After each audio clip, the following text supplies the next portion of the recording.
ya.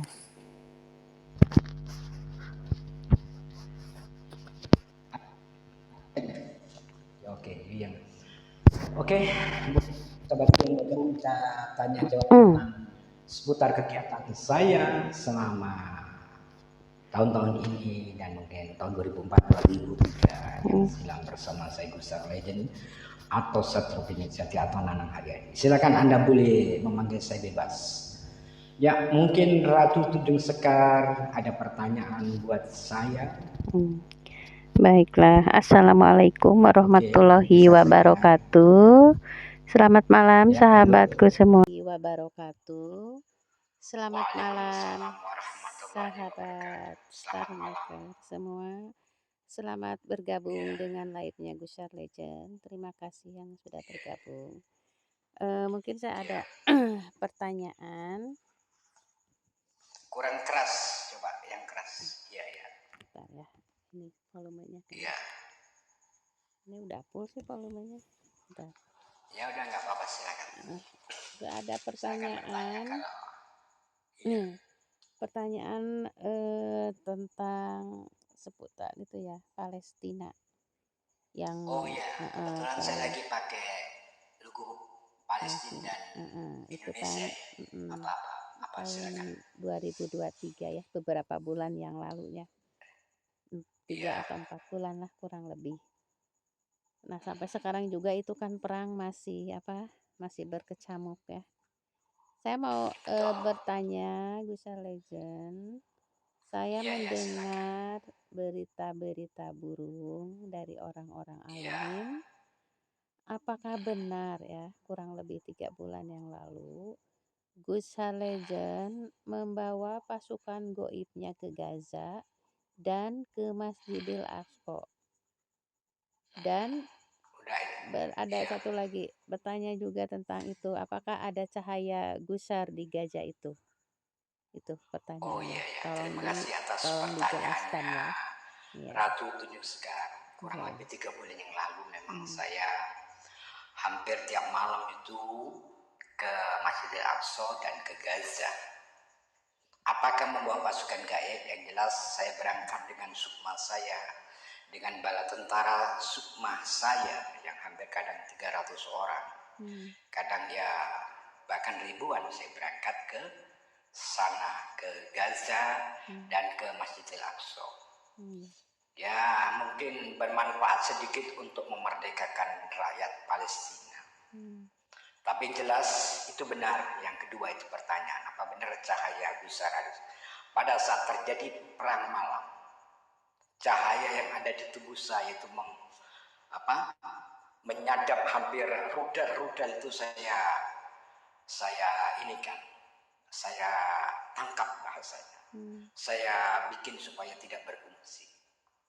Tapi tidak setiap malam, tidak. Kadang pas momennya saya berangkat ke sana dengan cahaya yang di tubuh saya coba untuk membackup masyarakat supaya tidak terjadi pembantaian besar-besaran, pembunuhan banyak, dan mungkin yang terjadi adalah penjajahan yang lebih meluas. Maka cahaya saya dengan sukma saya untuk mengkamper yang namanya rudal-rudal dari Israel.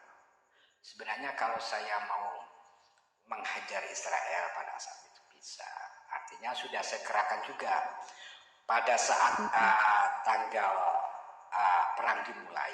Besoknya itu saya dengan bala tentara saya perintahkan seluruh air di lautan untuk menghambat perjalanan Israel agar tidak melakukan ekspansi ke Palestina.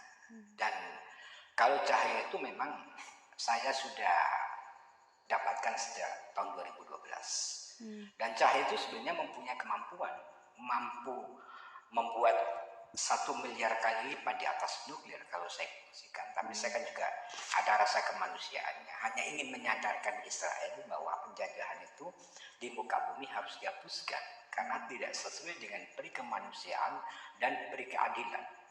Gitu. Dan bahwa kemerdekaan setiap bangsa itu adalah hak bagi bangsa tersebut.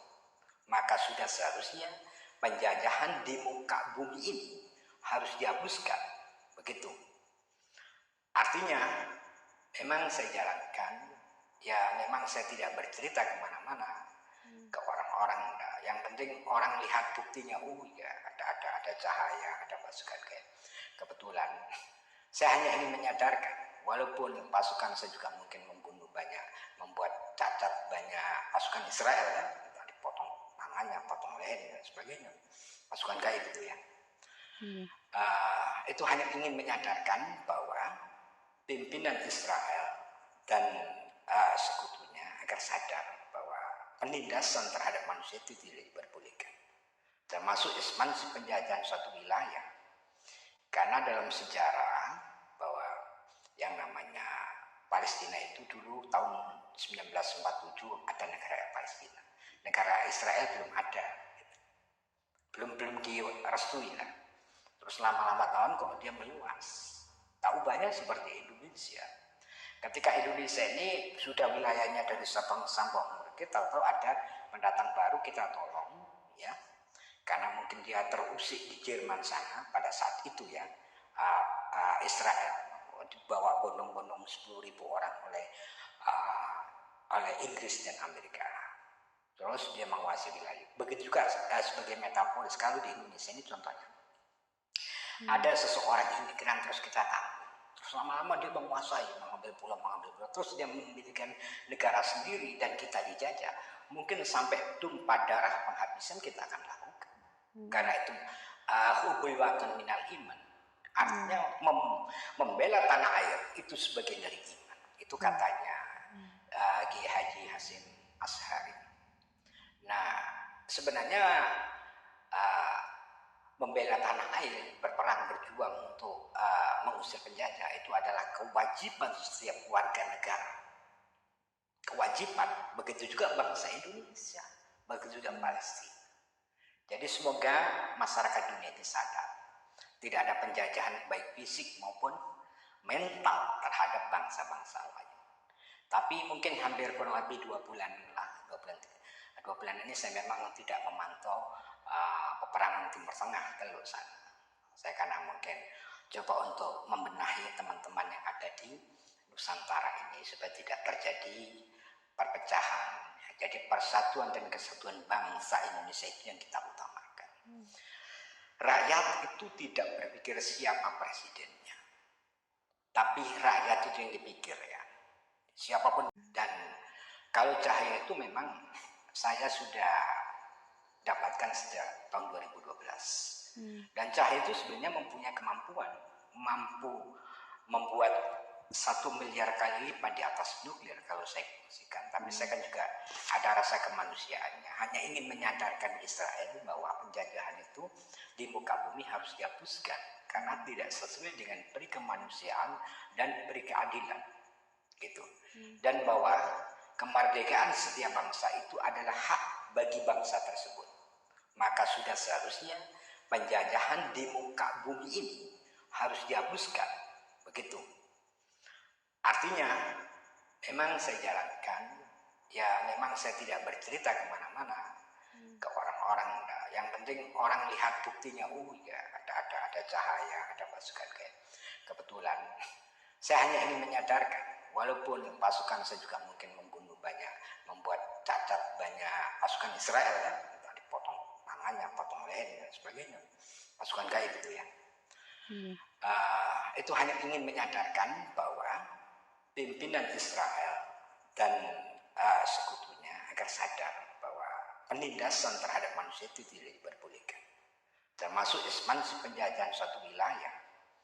Karena dalam sejarah bahwa yang namanya Palestina itu dulu tahun 1947 ada negara Palestina, negara Israel belum ada, belum direstui lah.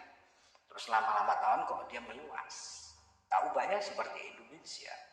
Ketika Indonesia ini sudah wilayahnya dari Sabang sampai Merauke, tahu-tahu ada pendatang baru kita tolong, ya, karena mungkin dia terusik di Jerman sana pada saat itu ya, Israel dibawa bondong-bondong 10.000 orang oleh Inggris dan Amerika. Terus dia menguasai wilayah. Begitu juga sebagai metaforis kalau di Indonesia ini contohnya. Ada seseorang imigran terus kita tahu. Terus Lama-lama dia menguasai, mengambil pulau, terus dia mendirikan negara sendiri dan kita dijajah. Mungkin sampai tumpah darah penghabisan kita akan lakukan. Karena itu hubul watan minal iman. Artinya membela tanah air itu sebagian dari iman. Itu katanya Kiai Haji Hasyim Asy'ari. Nah, sebenarnya membela tanah air, berperang, berjuang untuk mengusir penjajah itu adalah kewajiban setiap warga negara. Kewajiban, begitu juga bangsa Indonesia, begitu juga Palestina. Jadi semoga masyarakat dunia ini sadar, tidak ada penjajahan baik fisik maupun mental terhadap bangsa-bangsa lain. Tapi mungkin hampir kurang lebih 2 bulan lah, 2 bulan ini saya memang tidak memantau peperangan Timur Tengah Teluk sana. Saya karena mungkin coba untuk membenahi teman-teman yang ada di Nusantara ini supaya tidak terjadi perpecahan. Jadi persatuan dan kesatuan bangsa Indonesia itu yang kita utamakan. Rakyat itu tidak berpikir siapa presidennya, tapi rakyat itu yang dipikir ya. Siapapun presidennya tidak peduli kalau masyarakat paling bawah itu. Yang dipikirkan adalah satu, bagaimana dia bisa makan tiap hari. Yang kedua, bagaimana dia bisa menyekolahkan anaknya. Dan yang ketiga, bagaimana dia sehat. Dan yang keempat, bagaimana dia punya rumah untuk tempat tinggal. Dan kelima, mungkin bagaimana dia layak hidup sebagai manusia di muka bumi ini. Termasuk di dalam urusan beragama. Baik agama Islam, Konghucu, Sintu, Sikh, Buddha, ya kan? Terus Kristiani, Katolik, Protestan, mungkin ada ke sekte-sekte, baik itu kejawen, Kaliangan, dan sebagainya. Seperti itulah. Oke, mungkin buat Ratu Tunjuska ada pertanyaan lagi? Karena apa ya, ngebahas tentang apa, cinta negara ya tadi itu. Iya, hubul waton minal iman. Mencintai tanah air itu sebagian daripada iman. Jadi menjaga kemerdekaan bangsa itu adalah kewajiban bagi rakyat Indonesia. Tapi sebaliknya kewajiban pimpinan negara, baik itu presiden, gubernur, menteri, ya, juga wali kota, bupati, camat, lurah, RW, RT ini adalah memberikan pelayanan hak-hak masyarakat atau rakyatnya yang terbaik. Contohnya seperti hak ahli waris di Kerajaan Goa yang ke-34. Sudah sewaktunya pemerintah itu ahli warisnya itu diberi dana untuk sebagai ganti rugi sewa tanah ataupun beli tanah. Nah, ini wewenang presiden menginstruksikan kepada saudara Menteri BUMN, dan Menteri BUMN menginstruksikan atau memerintahkan kepada Pelindo baik pusat maupun daerah. Itu seperti itulah contohnya. Jadi itu memenuhi hak masyarakat ketika kita menjaga hubul waton minal iman. Sebaiknya seorang pemimpin yang bijak, semua tanggung jawabnya rakyat dipenuhi. Jangan saling hujat. Mari kita dukung siapapun mereka. Karena itu adalah awal kunci keberhasilan sebuah bangsa. Gitu ya. Nah, sebaliknya saya mungkin setengah menghimbau kepada Mas Jokowi, kepada Erick Thohir dan Agus Suhartono ya, Menteri Direktur Komisaris Pelindo, Menteri BUMN, dan Pratikno juga Mas Jokowi selaku Presiden untuk memberi pelayanan terhadap masyarakat dan membayar hak-hak masyarakat tanah yang dipakai oleh negara atau pemerintah saat ini yang belum terbayar agar diselesaikan pembayarannya, agar tidak terjadi kesalahpahaman sehingga demo. Kalau demonya rakyat masih mendingan, kalau demonya alam pasti bencana alam yang terjadi, gitu ya. Itu Ratu Tunjuska, semoga himbauan saya ini juga nanti disampaikan oleh teman-teman bersama saya Gus Legend. Ada pertanyaan lagi? Udah cukup banyaknya, udah jelas. Oke. Pembahasan kali ini semoga bermanfaat, bisa menjadi pencerahan atau pembelajaran dan menambah wawasan bagi kita semua. Saya ucapkan juga terima kasih bagi sahabat Star Maker semuanya yang sudah mampir Iya, ke live-nya Gusar Legend. Semoga diberikan oke. kesehatan, kebahagiaan, dan kesuksesan selalu. Lanjut lagi, Amin. Gusar. Oleh karena itu, karena tanya jawab tadi sudah kita sudah selesai, tidak ada tanya lagi, maka sebaiknya kita tutup ya. Buat sahabat-sahabat, kita closing untuk live ini. Apabila ada kebenaran, itu datangnya dari an-nuru ala nuri, al-haqqu ala haqqi, ad-dhahiru ala dhahiri. Nyata di atas maha nyata, cahaya di atas cahaya, dan benar di atas maha benar. Akhir kata, apabila ada kesalahan dan kekilafan, yang baik saya sengaja maupun yang tidak kami sengaja, anak maklum ilmi, saya miskin tentang ilmu. Anak do'imin ilmi, saya lemah tentang ilmu. Mohon maaf yang sebesar-besarnya. Usikum wa nafsi bitaqallah. Wallahul mu'afiq ila thoriq. Wassalamualaikum warahmatullahi wabarakatuh. Selamat malam. See you tomorrow. Sahabat semua.